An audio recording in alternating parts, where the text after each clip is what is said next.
Folks, I'm Mark Zaccaria. Thanks for looking in on my website. Let's talk a little bit about foreign affairs. Right now, in the history of our country, we are at the lowest ebb that I have seen in a generation when it comes to foreign affairs. And the reason is pretty simple. We have created a vacuum by abdicating our responsibility, or at least the responsibility that we've taken since the Second World War, and just stepping back.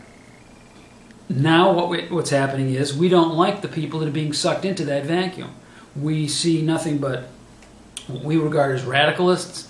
We see Islamic fundamentalists. We see dictators like Putin. We see people that are stepping in because they sense American weakness.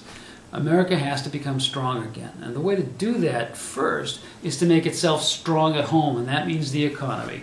We have to have a growing economy so that we can have the finances to go and project the power we need to for our national interest. And that doesn't mean military adventures all over the world. The Russian economy is based on natural resources. They get all of their money from the oil they pump out of the ground.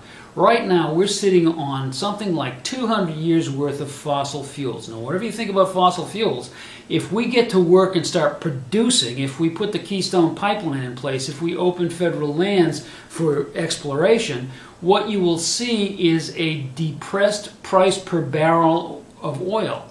What will that do to the Russians? It'll make the market price less than the cost that it takes them to get it out of the ground. That's going to hurt a lot more than any kind of a military incursion in the Crimea. It's going to cost us a whole lot less. Those are the kinds of things we can do with a vibrant economy, and those are the kinds of things that can back up a foreign policy which puts a stake in the ground and says, folks, we are a democracy, a democratic republic.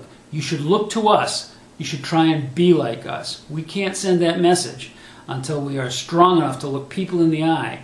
And that's what we have to do. Change our foreign policy on the back of a changing, growing, vibrant economy. I want to go to Washington and be part of the team in the U.S. Senate that does that for you. I hope you'll agree that that's what you want done. And if so, remember in November and we can recreate the America that we grew up in. Thanks.